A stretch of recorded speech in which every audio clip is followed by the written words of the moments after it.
Hello everyone, welcome to Classes with Poonam. Today we'll do 7th chapter of class 8th NCERT English book Honeydew. The name of this chapter is A Visit to Cambridge. In this chapter we are going to read about the two famous personalities. One is from India, Firdaus Kenga, who is a writer and a journalist, who is the writer of this chapter also. Second one is Stephen Hawking from England, who was the greatest scientist of the world. So let's start the chapter with the section before you read. This is the story of a meeting between two extraordinary people. ये जो story है वो to extra ordinary लोगों के बीच की meeting की story है. Extra ordinary means ordinary का मीनिंग होता है कॉमन. सो ऐसे पर्सन जो अपनी लाइफ में कॉमन लोगों से कुछ ज़्यादा कुछ एक्स्ट्रा अचीव करते हैं, they are called extraordinary. So this is the story about the meeting of the two extraordinary people. Both of them disabled, दोनों ही डिसेबल्ड हैं और differently abled as we now say. और आजकल जिनके लिए एक नया वर्ड यूज़ किया जाता है डिफरेंटली एबल्ड मीन्स ऐसे लोग जिनके अंदर डिफरेंट टाइप की क्वालिटीज होती हैं. Stephen Hawkings is one of the greatest scientist of our time. Stephen Hawkings जो है हमारे टाइम के ग्रेटेस्ट साइंटिस्ट थे. मीन्स फिरदौस कैंगा जी ये कहते हैं कि उस टाइम के जो है ग्रेटेस्ट साइंटिस्ट में से एक थे. He suffers from a form of paralysis that confines him to a wheelchair. वो एक तरह की पैरालिसिस से सफ़र कर रहे थे. पैरालिसिस एक टाइप की डिजीज़ होती है जिसमें बॉडी और माइंड वर्क नहीं करता है. It very from person to person. कई लोगों की बॉडी और माइंड पूरी तरह से डैमेज हो जाते हैं और कई लोगों का जो है बॉडी और माइंड का कुछ ही पार्ट डैमेज होता है. If you talk about Stephen Hawkings, उनकी फेस का एक साइड वर्क कर रहा था, बाकी उनकी बॉडी का कोई पार्ट वर्क नहीं करता था. उनकी फिंगर्स भी वर्क करती थी. ओके, सो अपने इस डिजीज़ की वजह से वो पूरी तरह से व्हील चेयर पर कन्फाइंड मीन्स लिमिटेड थे. Okay, and allows him to speak only by punching buttons on a computer. और वो किस तरह से बातें करते थे, अगर उन्हें लोगों से बात करनी होती थी तो वो कंप्यूटर पर बटन्स को पंच करते थे. ओके, और उनके पंच किए हुए जो वर्ड्स थे वो उनके कंप्यूटर के सामने जो लगी हुई मशीन थी वो वॉइस निकालती थी और सेम वॉइस जो है फिर आगे वाले पर्सन को सुन जाती थी. Firdaus Kanga is a writer and a journalist who lives and works in Mumbai. Firdaus Kanga एक राइटर हैं और जर्नलिस्ट हैं जो कि मुंबई में रहते हैं और वर्क करते हैं. Kanga was born with brittle bones that tended to break easily when he was a child. Kanga जो है ब्रिटल बॉन्स के साथ पैदा हुए. ब्रिटल मीन्स वीक बॉन्स के साथ पैदा हुए कि जब वो एक बच्चे थे तो उनकी बॉन्स जो है इजीली टूट जाती थी, जिसकी वजह से वो भी जो है हॉकिंग्स की तरह व्हील चेयर पर ही रहते थे. मीन्स दोनों जो है एक ही चीज़ को एक्सपीरियंस कर रहे थे कि दोनों की लाइफ जो है व्हील चेयर तक ही लिमिटेड रह गई थी. बट हाँ, व्हील चेयर तक लिमिटेड रहने के बाद भी उन्होंने अपनी लाइफ में बहुत चीज़ें अचीव की. स्टीफन हॉकिंग्स तो कितने वेल नोन हैं, हम सब उनके बारे में जानते हैं कि कितने ग्रेट वो साइंटिस्ट थे. Okay, the two man exchange thoughts on what it means to live life in a wheelchair. दोनों पर्सन मिलते हैं और किस चीज़ पर अपने थॉट्स को एक्सचेंज करते हैं कि एक पर्सन जो कि व्हील चेयर पर है उसकी लाइफ कैसी होती है. And how the so called normal people react on the disabled. और जो सो कॉल्ड नॉर्मल कहे जाने वाले लोग हैं, यानी कि आप और हम जैसे लोग जिनकी बॉडी के हर एक पार्ट अच्छी तरह से मूव करते हैं, वो जो है डिसेबल्ड लोगों के साथ किस तरह से बिहेव करते हैं. तो इन दो बातों पर दोनों पर्सन आपस में मिलकर अपने थॉट्स को एक्सचेंज करते हैं. Cambridge was my metaphor for England. अब जहाँ पर भी आई और माई वर्ड होगा वो फिरदौस कैंगा के लिए होगा because he is the writer of this chapter. Okay, and I और माई वर्ड उन्हीं के लिए यूज़ किया गया. वो क्या कहते हैं कि इंग्लैंड के लिए मेरा मेटाफोर कैम्ब्रिज ही था. मीन्स मुझे तो लगता था कि भाई पूरा का पूरा इंग्लैंड जो है कैम्ब्रिज ही है. अगर आपने कैम्ब्रिज को घूम लिया तो इट मीन्स इंग्लैंड भी घूम लिया, उससे ज़्यादा आपको देखने की ज़रूरत नहीं है. मीन्स जब फिरदौस कैंगा इंग्लैंड जाते हैं तो उनके लिए इंग्लैंड की ये डेफिनेशन थी, बट जब वह वहाँ से वापस आते हैं तो उनके लिए ये डेफिनेशन चेंज हो जाती है. क्यों चेंज हो जाती है? And it was strange that when I left it had become altogether something else because I had met something Hawkings there, Stephen Hawkings there. वो ये डेफिनेशन मेरे लिए पूरी तरह से चेंज हो जाती है क्योंकि मैं वहाँ पर जो है स्टीफन हॉकिंग जैसे ग्रेट पर्सनैलिटी से मिलता हूँ, उनके साथ थॉट एक्सचेंज करता हूँ और फिर मुझे पता चलता है कि सिर्फ कैम्ब्रिज ही, मैं इंग्लैंड को जो है सिर्फ कैम्ब्रिज में ही लिमिटेड नहीं कर सकता, वहाँ पर तो स्टीफन हॉकिंग्स जैसे ग्रेट पीपल भी रहते हैं. I was on a walking tour through Cambridge that the guide mentioned Stephen Hawkings. जब वो जो है कैम्ब्रिज को टूर कर रहे थे तो उनका जो गाइड था वो स्टीफन हॉकिंग्स के बारे में उन्हें बताता है. वो क्या कहता है कि poor man who is quite disabled now. बेचारा आदमी जो कि अब डिसेबल्ड है, दो ही इज़ अ वर्दी successor of Isaac Newton. Newton के बारे में भी हम जानते हैं कि कितने ग्रेट साइंटिस्ट थे. वो कहते हैं कि न्यूटन का अगर हम किसी को वर्दी सक्सेसर मीन्स उत्तराधिकारी, अगर हम किसी को न्यूटन का सही उत्तराधिकारी कहें तो वो जो है वो कौन है, स्टीफन हॉकिंग्स ही हैं। बट अब जो है वो कहाँ पर, एक व्हील चेयर पर कन्फाइंड रह गए हैं, बेचारे डिसेबल्ड हैं।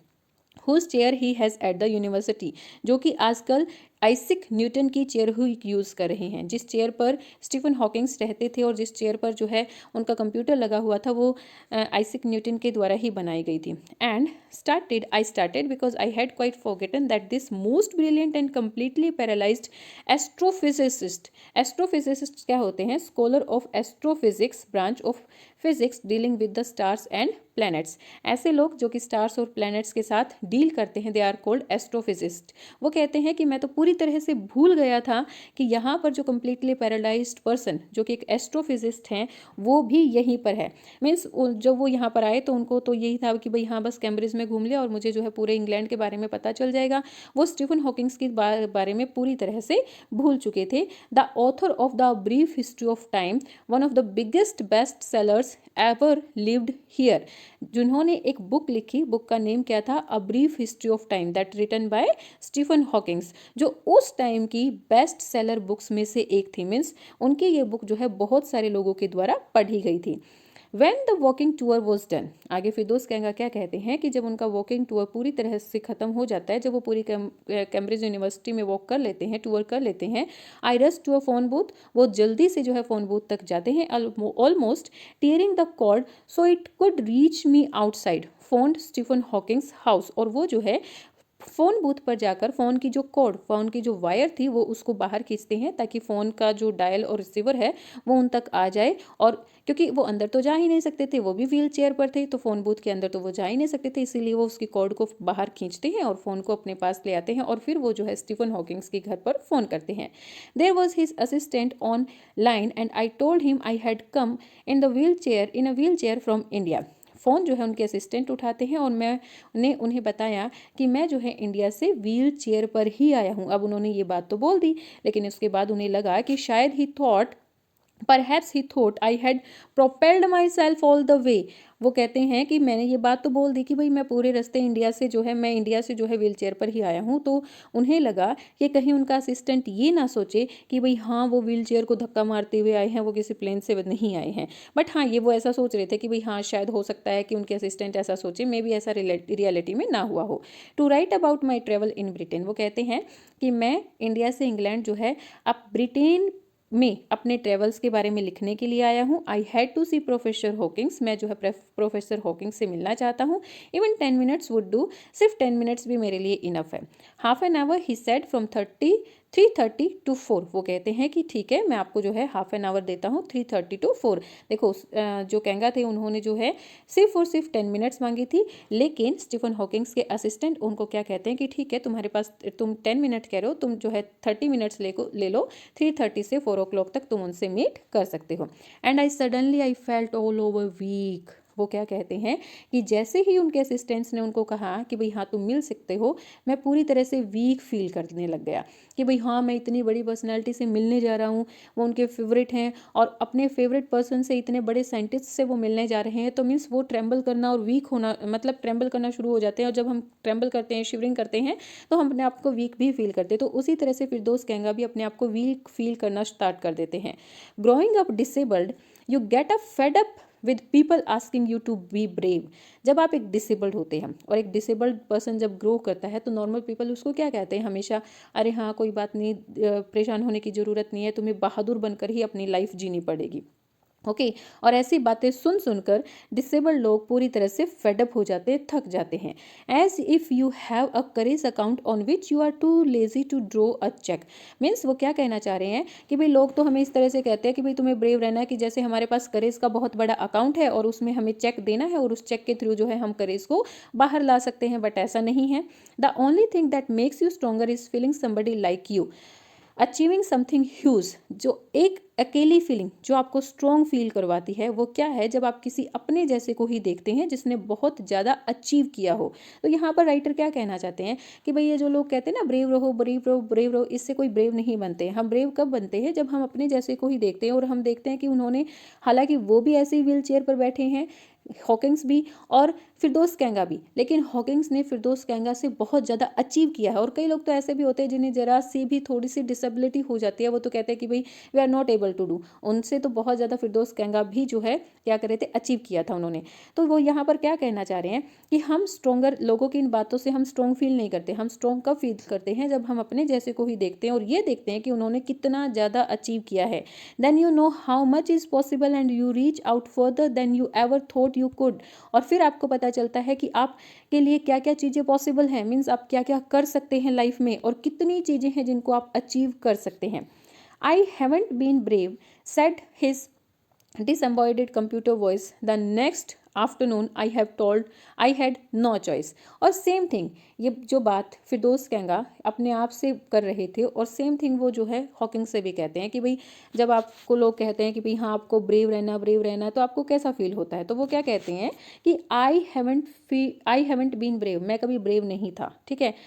सेड हिज एम्बॉयडेड कंप्यूटर वॉइस, वो उनकी एम्बॉयडेड मीन्स जो बॉडी का पार्ट नहीं होते, which is not the part of body, जो उनकी बॉडी का पार्ट नहीं है, वो कंप्यूटर वॉइस कहती है कि मैं जो है कभी ऐसा ब्रेव नहीं था, लेकिन मेरे पास ऐसी कोई चॉइस भी नहीं थी। नेक्स्ट आफ्टरनून जब वो उनसे मिलते हैं तो ये बातें उनके बीच में स्टार्टिंग में होती है। शोरली आई वॉन्टेड टू से Leaving creativity with this reality of this disintegrated body was a choice। वो शोरली जो है, जो राइटर हैं फिरदौस कहंगा हैं, वो उनसे कहना चाह रहे थे कि भाई इस ऐसी बॉडी होने के बाद भी इतनी क्रिएटिविटी के साथ आप जी रही हैं, वो आपकी कोई चॉइस नहीं, मीन्स यही तो आपकी चॉइस है।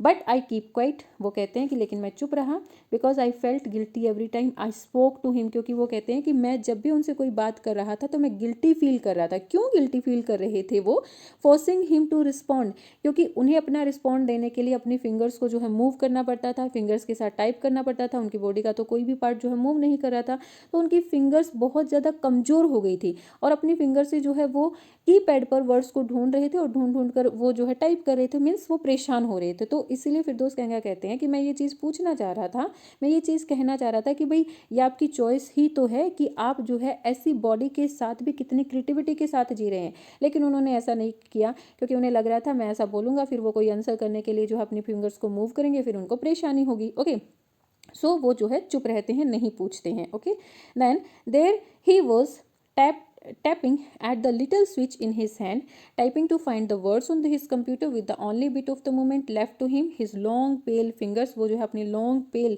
मतलब कि लंबी पतली और कमज़ोर फिंगर्स के साथ जो है कीबोर्ड पर वर्ड्स को ढूंढ रहे थे और फिर राइट कर रहे थे।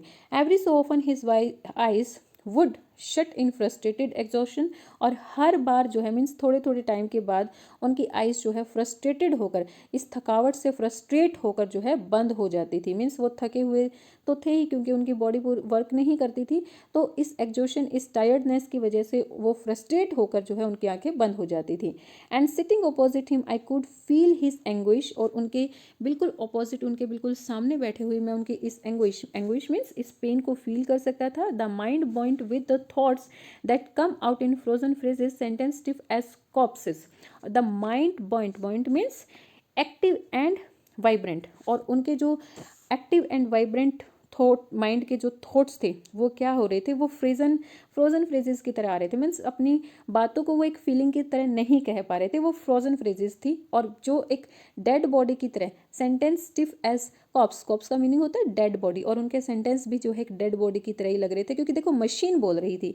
अब हम जब किसी से बातें करते हैं, अगर हम परेशान होते हैं तो हम जो है सैड वॉइस के साथ बोलते हैं, और अगर हम खुश होते हैं तो हम जो है एक बहुत ही लाउड वॉइस के साथ बोलते हैं, तो हमारा पता चल जाता है कि भाई वी आर हैप्पी और सैड। बट हॉकिंग्स का उनकी फीलिंग्स का नहीं पता चल रहा था, क्योंकि एक मशीन उनके आंसर्स को कर रही थी, वो उन आंसर्स को नहीं कर रहे थे। A lot of people seem to think that disabled people are chronically unhappy, I said. आगे कहंगा क्या पूछते हैं कि बहुत सारे लोग ऐसा सोचते हैं कि जो डिसेबल्ड लोग होते हैं वो अनहैप्पी होते हैं। I know that is not true myself, are you often laughing inside, मैं जानता हूँ कि ये बात सच नहीं है। क्या आप लोगों की ये बात सुनकर जो है मन ही मन में हंसते हैं। About 3 minutes later, he responded, I find it amusing when people patronize me। 3 minutes बाद उनका आंसर आता है, क्योंकि उनको जो है वर्ड्स फाइंड करने में टाइम लग रहा था, तो 3 मिनट्स बाद उनका आंसर आता है। वो कहते हैं कि मुझे जो है अम्यूज्ड मतलब सरप्राइज फील करता हूँ कि लोग जब मुझे पेट्रोनाइज करते, patronise means treat in a way that is a kind और हेल्पफुल, कि भाई हाँ हम तुम्हारे लिए हेल्पफुल हैं, हम तुम्हारे लिए चिंतित हैं, वरिड हैं, और सच में ऐसा कुछ होता नहीं है। तो वो कहते हैं कि जब मैं लोगों के ऐसे फीलिंग्स को देखता हूँ तो मैं जो है बड़ा सरप्राइज हो जाता हूँ। And do you find annoying when someone like me comes and disturbs you in your work. आगे राइटर क्या कहते हैं, और क्या आपको इस चीज़ से भी गुस्सा आता है कि मेरे जैसे लोग आपके पास आते हैं और आपके काम को डिस्टर्ब करते हैं। द आंसर फ्लैश्ड, और आंसर उनके स्क्रीन पर आता है yes. Then he smiled his one way smile and I know without being sentimental और silly that I was looking at one of the most beautiful man in the world. और उनका answer आता है जब फिरदौस कहेंगे, उनसे पूछते हैं कि भाई मेरे जैसे लोग भी आते हैं, आपको डिस्टर्ब करते हैं, आपके काम में डिस्टर्ब होते हैं, तो क्या आपको तब गुस्सा आता है? तो उनका आंसर आता है यस। और फिर वो जो है ज़रा सी स्माइल कर देते हैं। मीन्स वो ना भी नहीं कह रहे थे, हाँ भी नहीं कह रहे थे, ऐसा कुछ नहीं है, लेकिन हाँ थोड़ा सा डिस्टर्ब तो वो हो ही जाते थे। और फिर उनकी स्माइल को देखकर फिरदौस कहेंगे क्या कहते हैं कि मैं जब ये जो पर्सन मेरे सामने बैठा हुआ था इस हल्की सी स्माइल के साथ, ये जो है वर्ल्ड का सबसे ब्यूटीफुल मैन था। ओके, क्यों उनको ब्यूटीफुल लग रहा था? क्योंकि उनकी सॉल बहुत अच्छी थी। हालांकि देखो उनकी बॉडी को अगर कोई देखे तो that is not good, but उनकी सॉल बहुत ही ज़्यादा अच्छी थी। तो वो इसलिए फिरदौस कहंगा कहते हैं कि this is the most beautiful man in the world.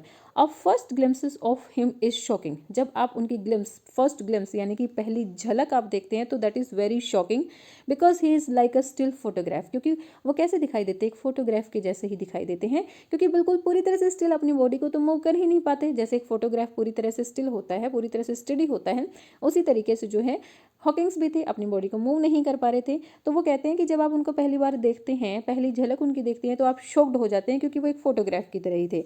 As if all those pictures of him in magazine and newspaper have turn 3 dimensional. वो जो है बिल्कुल ऐसे लग रहे थे जैसे कि न्यूज़पेपर और मैगजीन्स में 3D वाली पिक्चर्स हो। Okay, then you see the head twisted sideway into a slump. फिर आप क्या देखते हैं कि जो हेड है उनका वो एक तरफ से गिरा हुआ है, एक ही साइड गिरा हुआ है, वो भी मूव नहीं कर रहा है। द टोस्टो shrunk inside the pale blue shirt. और टोस्टो का टोर्सो का मीनिंग होता है upper part of the body, और उनकी बॉडी का अपर पार्ट जो है वो पेल ब्लू, यानी कि उन्होंने जो है पीली ब्लू, थोड़ी सी हल्की ब्लू कलर की शर्ट पहनी हुई थी। वो कहते हैं कि उनकी शर्ट के अंदर वो श्रंक है, पूरी तरह से धंसा हुआ है। द वेस्टेड लेग, वेस्टेड का मीनिंग होता है थिन, बिल्कुल पतले पतले उनके पैर थे।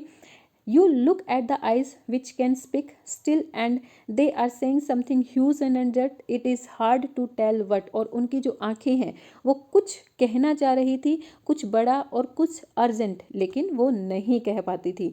But you are shaken because you have seen something you never thought could be seen. But आप उनको देखकर फिर भी शेक करेंगे, मीन्स ट्रेम्बल करेंगे, कांपना शुरू कर देंगे, क्योंकि उनकी बॉडी ऐसी है कि जैसा आपने पहला कभी कुछ देखा ही नहीं था।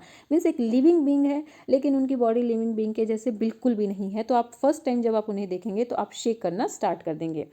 Before you like a lantern whose walls are worn so thin you glimpse only the light inside is the incandescence of a man। वो क्या कहते हैं कि जब आप स्टीफन हॉकिंग को देखते हैं तो वो बिल्कुल एक लैंटर्न के जैसे दिखाई देते हैं। लैंटर्न का क्या होता है कि लैंटर्न का जो बाहर वाला पार्ट होता है वो पूरी तरह से मतलब इतना अच्छा नहीं होता, अगली सा होता है, क्योंकि उसके ऊपर तेल भी गिरता रहता है और उसका जो कलर है वो भी सम टाइम के साथ फेड हो जाता है।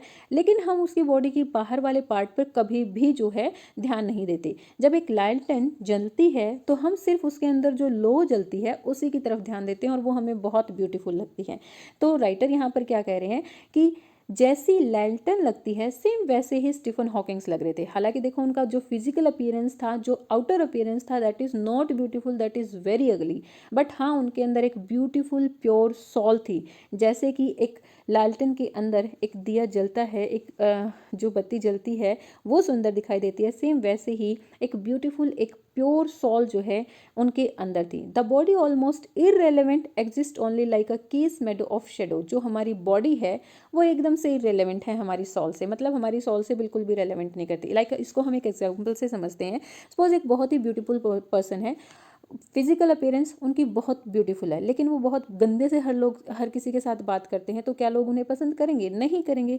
लेकिन एक बहुत ही हम कह सकते हैं कि डार्क कॉम्प्लेक्स वाला पर्सन है, लेकिन लोगों के साथ बड़े प्यार से बात करते हैं, तो सब उन्हें पसंद करेंगे। तो यही यहाँ पर राइटर भी ऐसे ही कहना चाह रहे हैं कि हालांकि उनका फिजिकल अपीयरेंस अच्छा नहीं था, लेकिन फिर भी वो वेल नोन और सब उनको प्यार करते थे। तो वो कहते हैं कि हमारी जो बॉडी है, हमारा जो आउटर पार्ट है, वो एक शेडोज का बना हुआ केसमेंट है, वो कुछ भी नहीं है, हमारी सोल के साथ तो बिल्कुल रेलेवेंट नहीं करता। So that I not believer in eternal souls. वो कहते हैं कि मैं ये बिलीव नहीं करता कि भाई हाँ आत्माएं हमेशा के लिए रहती हैं, सोल्स जो हैं हमेशा के लिए रहती हैं। Now that this is what each of us everything else an accessory. वो कहते हैं कि हमारी सोल ही है जो हमें ब्यूटीफुल और अगली बनाती है, क्योंकि हमारी बॉडी तो हमारी सिर्फ एक असेसरी है। असेसरी मतलब नॉट एसेंशियल बट एक्स्ट्रा दो डेकोरेटिव, जो हम एक्स्ट्रा डेकोरेटिव अपनी बॉडी को करने के लिए करते हैं। लाइक कई बार हम ज्वेलरीज पहन लेते हैं कि भाई हाँ हम सुंदर लगेंगे, तो वो असेसरी ही है हमारी बॉडी को ब्यूटीफुल, मतलब हमारी सोल को ब्यूटीफुल करती है। अदरवाइज जो सब कुछ है वो हमारी सोल ही है जो हमें अच्छा या बुरा बनाती है। What do you think is the best thing about being disabled? I asked him earlier. आगे वो पूछते हैं कि आपको क्या लगता है कि बींग डिसेबल्ड सबसे बेस्ट थिंग कौन सी है? तो इस पर स्टीफन हॉकिंग्स क्या कहते हैं? I don't think there is anything good about being disabled. मुझे नहीं लगता कि भाई हाँ डिसेबल्ड होने में कुछ भी अच्छी चीज़ है। I think I said you do discover how much kindness there is in the world. फिर दोस्त क्या कहते हैं कि भाई मुझे लगता है कि आप डिसेबल्ड होकर ये जान सकते हैं कि इस वर्ल्ड में कितनी काइंडनेस है। Okay yes he said. फिर वो जो है इस चीज़ के साथ अग्री हो जाते हैं, हॉकिंग्स जो हैं। फिर दोस्त कहेंगे कि इस बात के साथ अग्री हो जाते हैं कि भाई हाँ ऐसा तो है, इससे हमें पता तो चल जाता है कि लोग कितने काइंड हैं या फिर कितना सिर्फ शो ऑफ कर रहे हैं, वो एक्चुअल में काइंड हैं भी या नहीं है। Okay It was a disadvantage of his voice synthesizer that it could convey no inflection, no shades or tone. वो कहते हैं कि उन्होंने यस आंसर तो कर दिया, लेकिन वो क्या सोच कर कह रहे हैं, क्या वो सच में यस कर रहे हैं, क्या वो सच में अग्री थे? मीन्स वो मशीन के थ्रू उनके आंसर आ रहे थे, तो फीलिंग्स का पता नहीं चल रहा था, कोई इन्फ्लेक्शन नहीं था। इन्फ्लेक्शन मतलब rise and fall the voice in the speaking. जब हम बोलते हैं तो हम दुखी या खुश होते हैं तो हमारी टोन में राइज एंड फॉल आता है। मतलब हम दुखी होते हैं तो हम बड़ा धीरे धीरे बोलते हैं, मतलब हमारी टोन में फॉल आ जाता है। जब हम खुश होते हैं तो हम ऊंचा बोलते हैं, हमारी टोन में जो है राइज आ जाता है। तो उनकी टोन में तो किसी तरह का कोई रिफ्लेक्शन ही नहीं था, क्योंकि वो बोल ही नहीं रहे थे। उनके लिए वो तो सिर्फ वर्ड्स को टाइप कर रहे थे और उनके लिए मशीन बोल रही थी। तो वो क्या कहते हैं कि मुझे एक्चुअल में नहीं पता चल रहा था कि भाई हाँ मेरी इस बात को सुनकर वो सच में खुश थे या नहीं भी थे। आगे देन नेक्स्ट क्वेश्चन वो क्या करते हैं, and I could not tell how enthusiastically he agreed with me. वो कहते हैं कि मुझे नहीं पता कि वो मेरे साथ कितना अग्री कर रहे थे। Every time I shifted in my chair और turn my wrist watch to watch the time. वो कहते हैं कि कुछ टाइम के बाद जो है मैं अपनी व्हील चेयर पर शिफ्ट हो रहा था, मतलब वो भी जो है एक जगह पर नहीं बैठ पा रहे थे, तो कभी अपनी बॉडी को मूव इधर कर रहे थे, कभी उधर कर रहे थे अपने आप को कंफर्ट करने के लिए। और जैसे ही वो अपनी चेयर पर टर्न कर रहे थे, साथ में वो जो है अपने रिस्ट वॉच को भी देख रहे थे, क्योंकि उनके पास सिर्फ और सिर्फ 30 मिनट्स थे और इन 30 मिनट्स की हर एक मिनट को वो जो है वर्डली यूज़ करना चाहते थे। I want to make every one of our 30 minutes count. I felt a huge relief and exhilaration in the possibility of my body. वो कहते हैं कि मैं जो है हर एक मिनट को काउंट कर रहा था और हर एक मिनट में जो अपनी बॉडी को जो है रिलीफ, उनके साथ हर एक मिनट में जो मैं बातें कर रहा था तो अपनी रिलीफ फील कर रहा था, क्योंकि उनसे जो उनको आंसर मिल रहे थे बहुत अच्छा लग रहा था। Okay next, how little it matter then I would never walk or even stand. ये मैटर नहीं कर रहा था कि भाई हाँ मैं खड़ा नहीं हो सकता, मैं चल नहीं सकता हूँ, लेकिन हाँ जब मैं उनके साथ बातें कर रहा था तो मैं अपनी हर एक मिनट को बहुत अच्छे से यूज कर रहा था। I told him how he had been inspiration beyond clinch my for me and surely for others. Did that thought help him? आगे वो क्या कहते हैं, मैंने उन्हें क्लियरली बताया कि वो मेरे लिए कितनी बड़ी इंस्पिरेशन है, इतनी बड़ी इंस्पिरेशन है जिसको मैं वर्ड्स में एक्सप्रेस नहीं कर सकता, और श्योरली जो है वो दूसरों के लिए भी इंस्पिरेशन रहे होंगे। तो वो क्या कहते हैं, did that thought help him? जब आप सुनते हैं कि भाई आप दूसरों के लिए इंस्पिरेशन है, तो क्या आपको क्या फील होता है, आपको कैसा लगता है, आपको क्या अच्छा लगता है? देन इस पर स्टीफन हॉकिंग्स क्या कहते हैं, नो ही सेड। वो कहते हैं कि नहीं ऐसा कुछ नहीं है, मुझे कैसे अच्छा लगेगा। I thought how foolish I was ask. जब उन्होंने नो कहा, क्योंकि फिरदौस कहंगा को लग रहा था कि भाई हाँ, जब मैं उनको कहूँगा कि भाई आप मेरे लिए इंस्पिरेशन हो तो वो बड़े खुश होंगे, जब मैं कहूँगा कि भाई हाँ आप दूसरों के लिए भी इंस्पिरेशन हो तो वो खुश होंगे और कहेंगे कि भाई हाँ मुझे अच्छा लगता है कि जब मैं तुम्हारे लिए इंस्पिरेशन हूँ, ठीक है। लेकिन वो कहते हैं नो, तो इस पर जो है फिरदौस कहंगा सोचते हैं कि अरे उन्होंने तो नो बोला, मैं कितना पागल हूँ, कितना बेवकूफ़ हूँ कि मैंने ऐसा कोई क्वेश्चन पूछा। आगे वो क्या कहते हैं, when your body is claustrophobic means very small and suffocating, means बहुत ही स्मॉल एंड सफोकेटिंग, जहाँ पर आप बड़े परेशान रह जाते हैं, आपकी बॉडी जो है एक ही जगह पर कन्फाइंड है, आप एक ही जगह पर लिमिटेड है, क्योंकि वो जो है व्हील चेयर पर ही लिमिटेड थे। वो कहते हैं कि जब आपकी बॉडी इस तरह से स्मॉल है, सफोकेटेड रूम जैसे हैं, the walls are growing narrower day by day, और जहाँ पर आपकी walls day by day narrow हो रही है, मतलब आप एक छोटे से रूम में हो और उस रूम को भी डे बाय डे जो है नैरो किया जा रहा है, तो आप किस तरह से खुश हो सकते हैं, किस तरह से दूसरों के लिए इंस्पिरेशन बन सकते हैं। It doesn't do good to know that there are people outside smiling with admiration to see you breathing still. वो कहते हैं कि इसमें कुछ अच्छा नहीं है, इतनी बुरी जिंदगी के साथ आप दूसरों के साथ के लिए इंस्पिरेशन बन भी रहे हैं तो इसमें कुछ अच्छा नहीं है, क्योंकि जिन लोगों के लिए हम इंस्पिरेशन बन रहे हैं वो तो अपनी लाइफ को बड़े अच्छे से जी रही हैं, तो इसमें कुछ ज़्यादा अच्छा नहीं है। मैं ये सोचकर कभी खुश नहीं होता कि भाई हाँ मैं दूसरों के लिए इंस्पिरेशन बना हुआ हूँ। Is there any advice you can give disabled people, something that might help make life better? आगे वो कहते हैं कि क्या आप कोई एडवाइस देना चाहते हैं जिससे जो डिसेबल्ड लोगों के लिए अच्छी हो, जो उनकी लाइफ को और बेटर बनाने के लिए जो है उनके लिए बेनिफिशियल हो। They should concentrate on what they are good at. आगे स्टीफन हॉकिंग्स क्या कहते हैं कि वो जिस चीज़ में अच्छी हैं उस चीज़ के ऊपर उनको कॉन्सेंट्रेट करना चाहिए। I think things like be disabled Olympics are a waste of time. वो कहते हैं कि एज अ डिसेबल्ड अगर हम ओलंपिक्स में पार्टिसिपेट करते हैं तो it means we are wasting our time. हमें जो है उन चीज़ों पर अपना टाइम वेस्ट नहीं करना चाहिए जिन चीज़ों में हम अच्छे नहीं हैं। वो कहते हैं कि हमें उन चीज़ों पर अपनी एनर्जी को फोकस करना चाहिए जिसमें हम अच्छे हैं, ताकि हम जो है उसमें कुछ ना कुछ अचीव कर सकें। लेकिन अगर हम दूसरों को इमिटेट करेंगे कि भाई हाँ जो लोग नॉर्मल हैं, नॉर्मली पूरी तरह से फिट हैं, उनके लिए ओलंपिक्स हैं तो इसलिए डिसेबल्ड लोगों के लिए भी ओलंपिक्स होना चाहिए, तो हमें लोगों की नकल नहीं करनी चाहिए। हम जिस चीज़ में अच्छे हैं हमें अपनी एनर्जी उसी पे लगानी चाहिए, उसी के लिए फोकस करना चाहिए, उसी पर कॉन्सेंट्रेट करना चाहिए। I know what you mean, I remember that years I would spend trying to play a Spanish guitar considerably larger than I was, and how gleefully I had unstring it one night। वो कहते हैं कि हाँ मैं समझ सकता हूँ कि आप क्या कहना चाह रहे हैं कि भाई हमें दूसरे कामों में अपनी एनर्जी नहीं लगाना चाहिए, क्योंकि नॉर्मल लोग तो फिर भी सीख लेते हैं, लेकिन हमारे लिए तो वो एक बहुत बड़ा चैलेंज बन जाता है। वो कहते हैं कि मैं जो है पिछले कुछ दिनों से स्पेनिश गिटार जो है बजाने की ट्राई कर रहा था कि भाई दूसरे लोग बजाते हैं तो चलो मैं भी सीख लेता हूँ, और वो स्पेनिश गिटार जो है फिरदौस कहंगा कि हाइट से भी बड़ा था।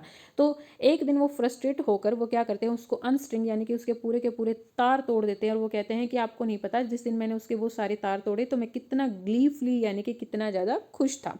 The half an hour was up, I think I have annoyed you enough, I said grinning, thank you for.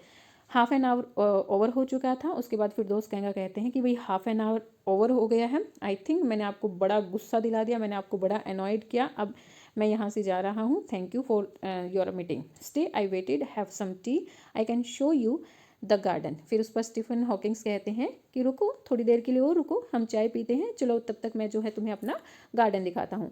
The garden was as big as a park, but Stephen Hawkings covered every inch, rumbling along in his motorised wheelchair while I dodged to keep out of the way. और उनका जो garden था वो इतना बड़ा था जितना कि एक पब्लिक पार्क होता है, बट स्टीफन हॉकिंग्स ने उन्हें जो है अपने पार्क का हर एक इंच दिखाया अपनी रम्बलिंग मतलब आवाज़ करती हुई।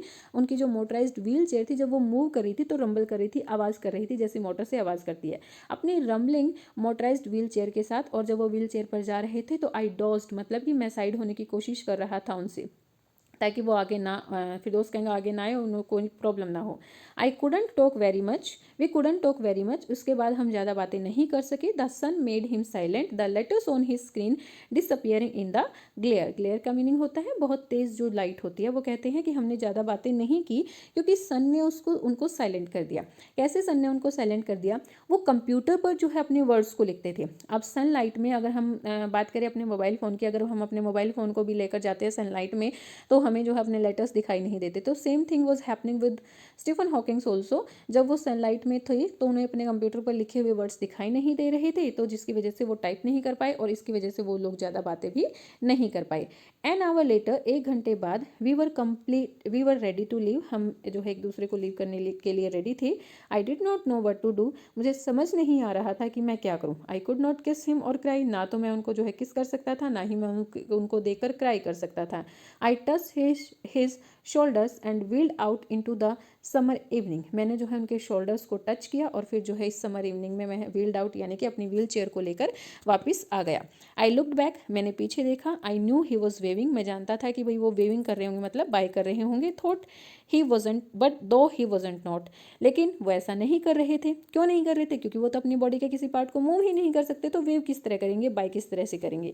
Watching him an embodiment of my bravest self, and I was moving towards then when I had believed in so far so many years alone, I knew that my journey was so over for now. अब वो क्या कहते हैं कि उस मेरे स्वयं की अति शक्तिशाली प्रतिमूर्ति को देखते हुए जब मैं बाहर जा रहा था और जिस पर मैं अकेले बरसों विश्वास किया, मैं जानता था कि अब मेरी यहाँ पर उनके साथ जो मीटिंग है वो पूरी तरह से खत्म हो गई है। वो क्या कहते हैं, फिरदौस कहना कहते हैं कि क्या कहते हैं कि स्टीफन हॉकिंग के साथ तो मेरी मीटिंग खत्म हो गई है, लेकिन हाँ, उनसे अब मिलने के बाद मेरी एक नई जर्नी स्टार्ट होने वाली है। क्योंकि स्टीफन हॉकिंग तो उनसे भी ज़्यादा वर्स्ट कंडीशन में थे और बहुत ज़्यादा उन्होंने अपनी लाइफ में गेन किया था। तो वो क्या कहते हैं कि भाई अब तो मैं और भी ज़्यादा गेन करने वाला हूँ।